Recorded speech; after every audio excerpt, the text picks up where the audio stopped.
తాకట్లో ఉన్న మీ బంగారాన్ని విడిపించి ఆ రోజు ఆన్లైన్ రేటుకి కొంటాం. Sharma gold company. నమస్తే, మీరు చూస్తుంది సుమన్ టీవీ. నేను మీ కీర్తి.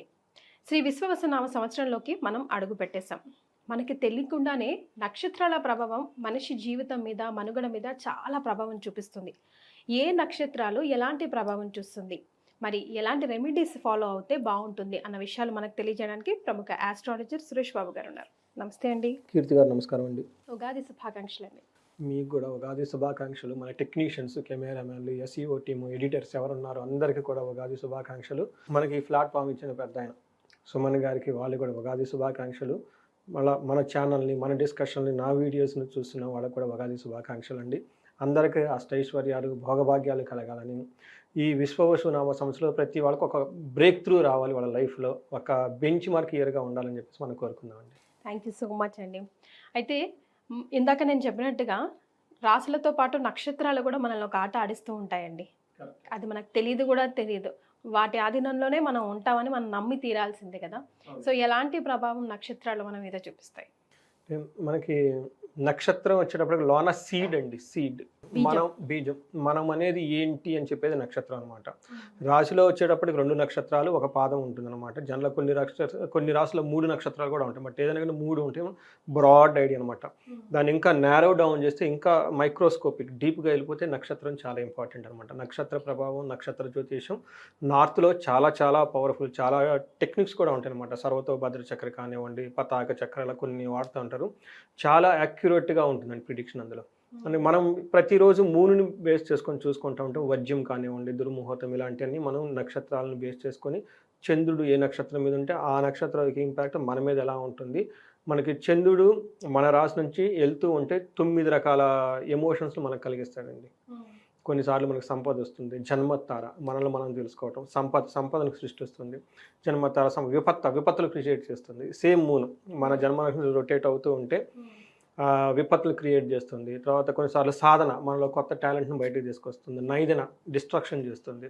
మిత్ర, పరమమిత్ర కొన్నిసార్లు మనకు మంచి మంచి మిత్రులను ఇస్తుంది. కొంతమందికి మోస్ట్ వెల్విషర్ని ఇస్తుంది. ఇలా ఒక్క దిన ఫలమే మనం ప్రతిరోజు చూసుకునే నక్షత్రాలు మన మీద ఎంత ప్రభావం చూపిస్తుంది. దీనితో పాటు మనకి ఉగాది స్పెషల్గా హోల్ ఇయర్ కూడాను మనం ఒక మూనుని చూసుకొని ఎలా చూపిస్తున్నాం, ఈ మూన్ లాగా మనకి గురువు, శని, రాహు, కేతుల యొక్క ఇంపాక్ట్ కూడా ఎక్కువగా ఉంటుంది అన్నమాట. సో ఈరోజు మన ఉగాది ఈ సందర్భంగా మేజర్ గ్రహాలు వచ్చేటప్పటికి గురువు, శుక్ర, రాహు, కేతులు మన జన్మ నక్షత్రానికి, ఒక్కొక్క జన్మ నక్షత్రానికి ఏ విధంగా అవి సపోర్ట్ చేస్తున్నాయి అనేది మనం తెలుసుకుంటే ఏమంటారు ఇంకా ప్రిసైజ్గా ఉంటుందండి ప్రిడిక్షన్. రైట్. ఇప్పుడు విశాఖ నక్షత్రం ఉందనుకోండి, 1, 2, 3 పాదాలు అంటారు. అంటే అది ఎలా డిఫరెన్షియేట్ చేస్తారండి? అంటే మూన్ వచ్చేటప్పటికి ట్రావెల్ చేసేటప్పటికి ఒక్కొక్క నక్షత్రంలో వచ్చేటప్పటికి 24 అవర్స్ ఉంటుందండి ఇంచుమించు అప్రాక్సిమేట్గా. దానికి మనం డిగ్రీస్ వచ్చి క్యాలిక్యులేట్ చేస్తామండి.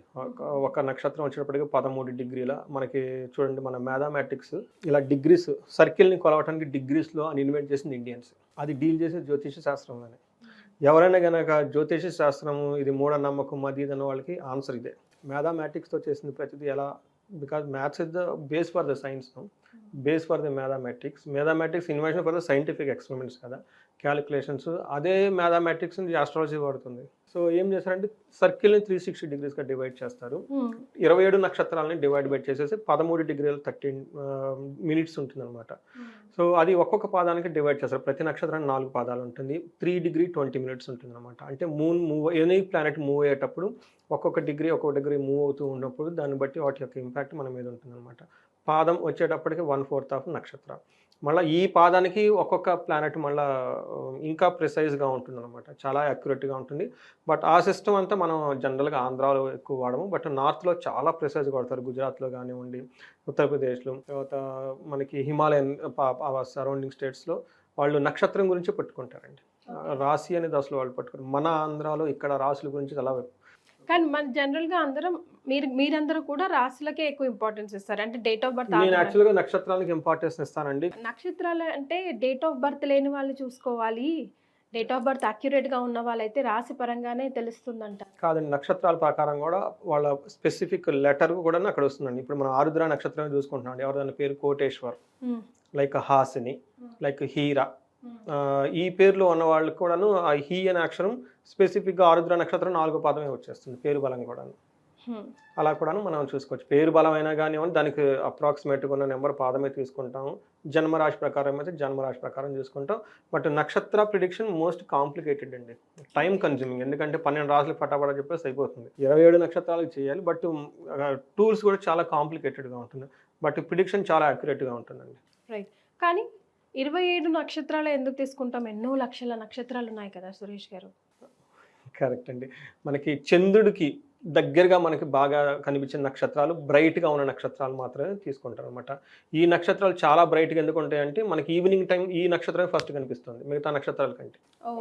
మీరు ఇలా చూసారనుకోండి, కొన్ని నక్షత్రాలు మనకి షార్ప్ కనిపిస్తాయి. మనకి 5:30 ఆ టైంకే కనిపించేస్తాయి చంద్రుడితో పాటు.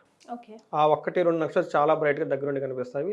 చంద్రుడికి దగ్గరగా ఉంటాయి. అది 1. రెండోది అన్ని నక్షత్రాల కంటే ఆ రోజు ఆ నక్షత్రం ముందు కనిపిస్తుంది మనకి. ఇది రెండోది అనమాట.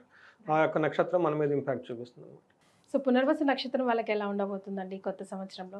మనం పునర్వసు నక్షత్రం కనుక చూసుకుంటే ఈ నక్షత్రానికి పేరు పునః వసుహు.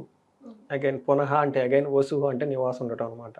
ఈ రాశి వాళ్ళు కొత్తగా ఉన్న అప్పటిదాకా ఆగిపోయి కొంతకాలం పనిచేసి ఆగిపోతుంది ఏదైనా వస్తువు కానీ, మిషన్ కానివ్వండి, ఒక జాబ్ కానివ్వండి, ఒక ఫ్లో కానివ్వండి, ఒక ప్రాజెక్ట్ కానీ, ఇలా స్టార్ట్ అయ్యి ఆగిపోయిన దానికి మళ్ళీ రీక్రియేట్ చేయడానికి కావాల్సిన ఎనర్జీ పునర్వసు. పునర్వసు వాళ్ళు అలానే ఉంటారు. శ్రీరామచంద్రమూర్తి కూడా పునర్వసు నక్షత్రమే. సో ఆయనది ఏమవుతుందంటే రఘువంశం అంటూ ఉంటారు అనమాట. ఆ వంశం మళ్ళీ ఇంకా ముందుకెళ్ళిపోవాలి. మా పెద్దవాళ్ళు ఏం చేస్తారు, మా పెద్ద చూసే ఉంటారు కదా, మా ఈ వంశం ఉంది అని అక్కడి నుంచి పట్టుకుంటారనమాట. ఇక్కడ నుంచి కదా, అక్కడి నుంచి పట్టుకుని వస్తారనమాట. అట్లానే పునర్వసు నక్షత్రం వాళ్ళు కూడా ఈ ప్రాజెక్ట్ ఆగిపోయింది, అక్కడ స్టార్ట్ అయింది, ఇప్పుడు చేద్దాం మళ్ళీ చేద్దాం అన్నట్లు ఉంటారనమాట. ఈ మైండ్ పరంపరని కొనసాగిస్తూ ఉంటారు. కరెక్ట్, బాగా సూపర్ చెప్పారు. ఎందుకంటే పునః వసు అంటే మళ్ళీ ముందుకి ఆగిపోకుండా ఉండటం చేయగలిగే ఎనర్జీ వీళ్ళకి నామ నక్షత్రం కనుక చూస్తే హూ, హే, హో, డా అన్న అక్షరాలంతా మనకి పునర్వసు. ఈ పునర్వసుకి అధిపతి గురువు, ఆది దేవుడు అతిథిదేవి. సో వీళ్ళు మనకి ఈ సంవత్సరం ఎలా ఉందంటే కందాయ ఫలితాల ప్రకారం 5-0-1 చూపిస్తుందండి. 5 వచ్చేటప్పటికి మనకి బేసి సంఖ్య 5 ఉండే వాళ్ళకి ఫస్ట్ 3 మంత్స్ మార్చి నుంచి జూన్ వరకు ధనలాభం ఉండే అవకాశం ఎక్కువగా ఉంటుంది. జూలై నుంచి అక్టోబర్ వరకు వీళ్ళకి శూన్యంగా ఉంటుంది. అటు పెద్ద అంటే మంచి ప్రొడక్టివిటీ ఏమి ఉండదు, ఒక తటస్థంగా ఉండడం, నార్మల్గా ఉంటుంది అనమాట, ఏమీ లేను అన్నట్లు ఉంటుంది అనమాట. అయితే నవంబర్ నుంచి ఫిబ్రవరి వరకు మళ్ళీ ధనలాభం చాలా చక్కగా ఉండే అవకాశం ఎక్కువగా ఉంటుంది అనమాట. నక్షత్రం మనకి గ్రహాల ప్రకారం కనుక చూసుకుంటే గురువు, శని, రాహు, కేతులు వీళ్ళకి ఎలా అంటే రిజల్ట్ ఇవ్వబోతున్నారంటే పునర్వసు వాళ్ళకి రాజసమాన సౌఖ్యము, రాజ్యము. అంటే వీళ్ళకి ఒక వెల్ రెస్పెక్టెడ్ పొజిషన్ వస్తుంది, ఒక మంచి ప్రమోషన్స్ కూడా వచ్చి గొప్ప అధికారం వీళ్ళకి చేతికి వస్తుంది. తర్వాత శని వల్ల వీళ్ళకి పరవాసము, రాహు వల్ల రోగాధిత్యము, జులై నుంచి కేతువు, జులై 20 వరకు సర్వజన పూజ్యము, తర్వాత జులై నుంచి డిసెంబర్ వరకు భయాన్ని కలిగిస్తూ ఉంటారు కేతు అనమాట. అంటే ఒక రకంగా మనం చూసుకుంటే వీళ్ళకి అన్ని విషయాల్లో బాగుంది. పరవాసము అంటే ఫారిన్ వెళ్ళాలనుకున్న వాళ్ళకి చాలా ఆపర్చునిటీస్ చాలా బాగుంటుంది అనమాట. అయితే కొంతమంది మేము ఎక్కడికి వెళ్ళదండి ఇక్కడే ఉండాలి అనుకున్న వాళ్ళకి ఇదంతా మంచిది వార్త కాదనమాట. నేను వాళ్ళు ఫోర్స్ఫుల్గా మూవ్ అవ్వాల్సిన టైం అయితే వస్తుంది. తర్వాత రోగాధిక్యము, రాహు వల్ల హెల్త్ కాంప్లికేషన్ ఎక్కువ అయ్యే అవకాశం ఎక్కువగా ఉంటుంది. కేతు వల్ల జులై వరకు అందరి నింద మంచి అప్రిషియేషన్ పొందుతూ గౌరవం, మర్యాదలు చూరగొంటారు వీళ్ళు. అయితే జులై నుంచి ఎండ్ వరకు భయం, వీళ్ళ చుట్టూ భయం కలిపే సిచ్యువేషన్స్ ఎక్కువగా ఉంటాయి. ఇది మనకి పునర్వసు వాళ్ళకి బ్రీఫ్గా ఈ ఎలా ఉండబోతుంది అనేది మనకి రిజల్ట్. రైట్. మరి వీళ్ళకి ఏం రెమెడీస్ సూచిస్తారు? వీళ్ళకి హెల్త్ కాంప్లికేషన్స్ ఎక్కువగా ఉంటే వీళ్ళకి అమృత మృత్యుంజయ పాశుపత అభిషేకం కానీ హోమం కానీ చేయించుకోవాలి. ఆయుష్ సూక్తం అని ఉంటుంది. ఈ ఆయుష్ సూక్తాన్ని ఎక్కువ సార్లు వేదాలు తెలిసిన పండితులు ఉంటారు కదా, వాళ్ళని తీసుకొచ్చేసి వాళ్ళు చాంట్ చేయించుకుంటే ఆయుష్యం బాగా అధికంగా ఉంటుంది. పరవాసం వెళ్ళాలి అని అనుకుంటే కనుక ఎవరైనా కనుక శనికి సంబంధించిన పూజలు పరిహారాలు చేసుకుంటే చాలా బాగుంటుంది. వీళ్ళు వెళ్ళాలి అనుకున్న వాళ్ళు విష్ణు దేవాలయాలు తిరుపతి కానివ్వండి, మనకి ఎక్కడైనా సరే ఏదైనా సరే, మనకి చిలుకూరు బాలాజీ కానివ్వండి, మనకి ఇంకా అనంత పద్మనాభ స్వామి పెంజర్ల నుండి మనకి నేషనల్ హైవే మీద, బెంగళూరు నేషనల్ హైవే మీద ఇలా విష్ణు ఆలయాలు అవి ఎక్కువ విజిట్ చేస్తే వీళ్ళకి పరవాసం వెళ్ళే అవకాశం ఎక్కువగా ఉంటుంది. అంతేకాకుండా ఎవరికైనా రాజ సమాన సౌఖ్యము, ఉన్నతంగా ఎదగాలి, ప్రమోషన్స్ కావాలనుకుంటే వీళ్ళకి గురువుకి సంబంధించిన ఆశ్రమాలు విజిట్ చేయడం, మెడిటేషన్, యోగా ప్రోగ్రాములు చేస్తే చాలా చక్కగా కలిసి వస్తుంది. శనగలను దానం ఇవ్వచ్చు, ఎల్లో కలర్ వస్తువులు ఎక్కువ వాడుతూ ఉండాలి, మేధా దక్షిణామూర్తిని ఎక్కువగా వీళ్ళు ప్రార్థిస్తూ ఉంటే హయ్యర్ ప్రమోషన్స్ వచ్చే అవకాశం ఎక్కువగా ఉంటుంది. అయితే ఇన్ కేస్ ఎవరికైనా చాలా ఆటంకాలు హడ్డిల్స్ ఉంటే వీళ్ళకి మన్యు పాశుపత అభిషేకం అని ఉంటుంది. ఇది జనరల్గా గ్రహస్థితి బాగున్నా రిజల్ట్ ఎక్స్పీరియన్స్ అవ్వని వాళ్ళకి, లేదంటే వాళ్ళ ఇంట్లో కొన్నిసార్లు ఈ రాహు పీడలు కేతు పీడలు ఇంట్లో వాళ్ళకు ఉన్నా కానీ దాని యొక్క ఇంపాక్ట్ ఈ ఇల్లంతా ఉంటుందన్నమాట. దృష్టి ఎక్కువ పడినా వాళ్ళకి ఈ మన్యు పాశుపత అభిషేకం చాలా పవర్ఫుల్గా పనిచేస్తుంది. ఇంకా హయ్యర్ ప్రమోషన్స్, మనకి నాయకత్వ పొజిషన్ కావాలి, C level positions, president, vice president, ఇలా కార్పొరేట్ లీడర్లు, లేదంటే పొలిటీషియన్స్, రాజకీయ నాయకులు కానివ్వండి, లేకుంటే మనకి పబ్లిక్ సర్వెంట్లో సీనియర్ మోస్ట్ గెజిటేటెడ్ అంటే ఎబో కన్నా కొన్ని పోస్టులు ఉంటారండి. వీళ్ళు రాజశ్యామల హోమాన్ని కనుక చేయించుకుంటే ఒక 2 days దీక్షలాగా పెట్టేసి చక్కగా వాళ్ళకి ఒక మంచి రాజ్యాధికారం వచ్చేసి ఉన్నతంగా ఎదిగే అవకాశం చాలా ఎక్కువ ఉంటుందండి. రైట్. సో ఈ విశ్వవసనామ సంవత్సరంలో పునర్వసు నక్షత్రం వారికి ఎలా ఉందో తెలియజేశారు. ధన్యవాదాలు. ధన్యవాదాలు.